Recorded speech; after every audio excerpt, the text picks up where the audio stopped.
श्री शिवाय नमस्तुभ्यं। ध्यान दीजिएगा, बहुत सुंदर संवाद चल रहा है, बहुत ध्यान देने वाली बात है।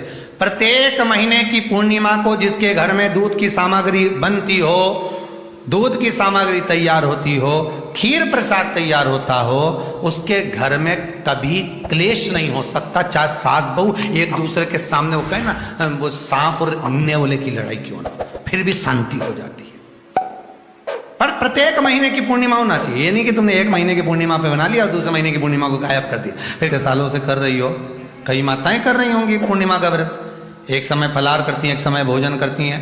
भोजन में खीर का होना जरूरी होता है पूर्णिमा के व्रत में। दूध की सामग्री होना जरूरी होती है पूर्णिमा के व्रत में। 12 महीने की पूर्णिमा करो, मना नहीं है। और पूर्णिमा उठाने का भी समय होता है चैत्री। चैत्र के महीने की जो पूर्णिमा होती है, चैत्री पूर्णिमा पहली पूर्णिमा मानी जाती है, इसलिए चैत्री पूर्णिमा को सिद्ध पूर्णिमा कहते, कार्य सिद्धात्री पूर्णिमा कहते, सिद्ध करने वाले। मनोरथी पूर्णिमा कहते, मनोरथी पूर्णिमा। इसलिए पूर्णिमा का व्रत कहां से उठाया जाता है? चैत्र के महीने की पूर्णिमा से पूर्णिमा का व्रत उठाया जाता है कि मैं महीने की पूर्णिमा करूंगी तो वो चैत्र पूर्णिमा से उसको उठा लिया जाता है। पर उसका एक नियम रहता है, आप फलाहार करें अपनी जगह पर है, पर एक समय भोजन कर रहे हैं वो अपनी जगह पर। भोजन के साथ में मीठे के साथ थोड़ा दूध की सामग्री होना जरूरी होती है। और क्यों करते हैं पूर्णिमा का व्रत, किस लिए किया जाता है, क्यों करा जाता है, उसका व्याख्यान वर्णन शिव महापुराण के अंतर्गत स्कंद पुराण में लिखा गया। स्कंद पुराण में वर्णन किया है श्री वेदव्यास जी महाराज ने।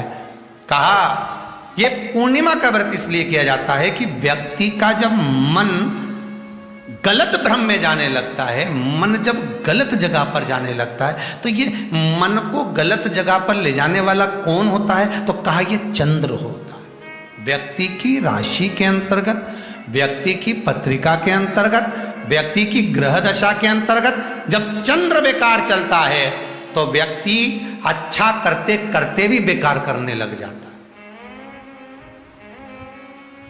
चंद्र डोल रहा है।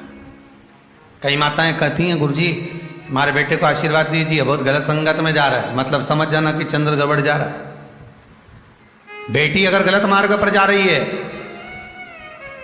बेटी अगर गलत संगत में जा रही है, किसी अन्य व्यक्ति की ओर आकर्षित हो, चंद्र गड़बड़ हो रहा है, उसका चंद्र कहीं जा रहा है। कोई पुरुष, कोई लड़का कोई गलत मार्ग पर जा रहा है, चंद्र गड़बड़ हो रहा है। घर में जो क्लेश उत्पन्न होता है, घर में जो विवाद उत्पन्न होता है, उस विवाद को रोकने के लिए केवल चंद्र की ही, इसलिए तो पूर्णिमा घर की नारियां हमारे हिंदू धर्म में यहां तक स्कंद पुराण में कह दिया कि प्रत्येक पूर्ण, आप लोग कभी आप लोगों ने सत्यनारायण जी की कथा करवाई है? जितने लोग आस्था चैनल पर कथा सुन रहे हैं, जितने लोग फेसबुक यूट्यूब पर कथा सुन रहे हैं, यूट्यूब पर कथा का श्रवण कर रहे हैं, उनने कभी सत्यनारायण की कथा करवाई होगी। तो उसमें लिखा है हर कार्तिक, हर पूर्णिमा को, हर संक्रांति को ब्राह्मण सत्यनारायण भगवान की कथा या राजा या वैश्य कथा को कराता था, या बढ़िया कथा कराता। सुनी कि नहीं सुनी बात? सत्यनारायण भगवान की कथा में लिखा है, स्कंद पुराण के अंतर्गत जो सत्यनारायण भगवान की कथा का स्मरण किया उसमें लिखा है प्रत्येक संक्रांति पूर्णिमा को सत्यनारायण की कथा करवाने लगा और ये योनि को प्राप्त हुआ, इस योनि से छूटा, इस योनि में गया। लिखा है, सब कुछ लिखा है। अब उत्ते से समझ जा कि पूर्णिमा को सत्यनारायण की कथा करने का बोला है, तो पूर्णिमा को सत्यनारायण की कथा का क्यों बोला? वैसे तो रोज कराओ सत्यनारायण जी की कथा, प्रतिदिन कराओ, मना नहीं है। आप क्या कोई विशेष फंक्शन है आप सत्यनारायण जी की कथा करवा, पर पूर्णिमा संक्रांति को, और संक्रांति को पूर्णिमा को सत्यनारायण की कथा का स्मरण क्यों करवाया गया? क्योंकि पूर्णिमा के दिन अगर ये भगवान का व्रत रख लेगी, पूर्णिमा के दिन अगर ये खीर का प्रसाद बना लेगी, थोड़ा सा दूध की कोई सामग्री बना लेगी और भगवान को भोग लगा देगी, भले सत्यनारायण भगवान के भाव से बनाए, भले सत्यनारायण जी के निमित्तार्थ बना, पर अगर इसने सत्यनारायण भगवान के निमित्त से बना, पर पूर्णिमा के दिन अगर ये व्रत रखेगी, उपास रखेगी या कोई सामग्री बनाकर भगवान की पूजन कर लेगी तो इसके घर में जो अशांति है वो शांति में बदल जाएगी। इसलिए कई घरों में आज भी सत्यनारायण भगवान की पूजन हर पूर्णिमा को करती है। माता किताब लेके बैठ जाती है, तुरंत तुरंत उन्हें ऑफिस जाना, कहीं काम पे जाना, और तुरंत उसने जल्दी जल्दी कलश रखा, कलश नहीं भी रखे तो भगवान की पूजन कर को रखे, ब्राह्मण देवता को बुला लेगी, ब्राह्मण नहीं आएंगे तो खुद कर लेगी, पर करती जरूर है। इतना सा आटा सेक लेगी, पंजेरी बनाई, सीरा बनाई, मिठाई रख दो, कुछ भी करेगी पर सत्यनारायण की कथा कर ले, उसका मन लग गया उसमें। मतलब पूर्णिमा को करना है, उसको करने से क्या होता है, शांति रहती है, शीतलता रहती है। फिर निवेदन करूंगा, दुनिया में ऐसा कोई समस्या नहीं जिस समस्या का कोई निदान नहीं।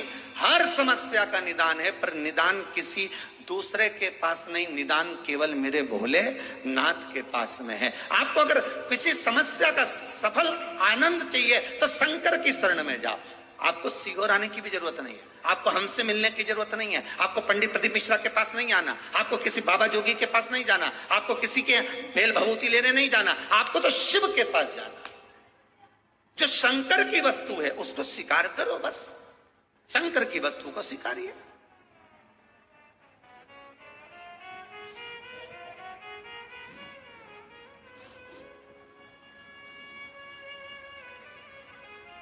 शंकर की वस्तु को स्वीकार करना चालू कर दीजिए। अरे भाई, शिव महापुराण की कथा तो यहां तक कहती है,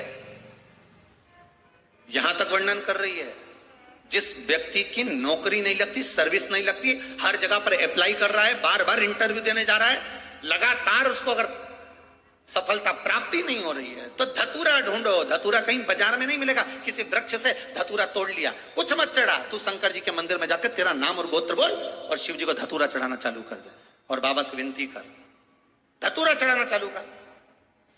अब धतूरा कोई बहुत कीमती होता है क्या, बहुत पैसे का मिलेगा क्या, कहीं पे मिल जाएगा। धतूरा तोड़ और चढ़ा शंकर जी को। रोज नियम बना ले कि एक धतूरा मैं शंकर जी को चढ़ाऊंगा, प्रतिदिन चढ़ाऊंगा, शिव जी से जाकर निवेदन करूंगा प्रतिदिन। शंकर जी की प्रिय वस्तु में धतूरा, बेलपत्र आदि कादि की तो है, क्या है, चढ़ा रोज एक धतूरा। फिर वही धतूरा जिसके यहां तू इंटरव्यू देने जा रहा है उसी के सिर पे चढ़ गया, जो तूने शिव जी के चढ़ाया वही धतूरा वहां चढ़ा है, तो क्यों चिंता करता है। आ गया पूर्णिमा की रात्रि, बड़े से बड़ी बीमारियां, बड़े से बड़े रोग, बड़े से बड़े बड़े कष्ट इस पूर्णिमा की रात्रि को छूट जाए। दमे की बीमारी, श्वास की बीमारी, अनिद्रा की बीमारी, रात्रि को जगना, ये सारी बीमारियां पूर्णिमा की रात्रि को अगर व्यक्ति अपने जीवन को सुखमय बनाए, अपने जीवन को आनंदमय बनाए तो सब छूट सकता है। पूर्णिमा की रात्रि को पीपल के पत्ते 5 लेकर उसके ऊपर खीर डालकर रात्रि को खा लेने से महाराज दमे की बीमारी, श्वास की बीमारी रुक जाती है, वो बीमारी बढ़ती नहीं है, उससे कष्ट नहीं होता। जिन बच्चों के नेत्र कमजोर होते हैं, रोशनी कमजोर होती है, पूर्णिमा के दिन रात्रि को 12 बजे भगवान चंद्रदेव का दर्शन कराइए। 5 से 7 मिनट तक नयन मिलाएं चंद्रदेव के साथ और बाद में एक पीपल के पत्ते पर खीर जो चंद्र के नीचे रखी हुई है उसी खीर को चटा दीजिए, फिर चंद्र का दर्शन कराओ।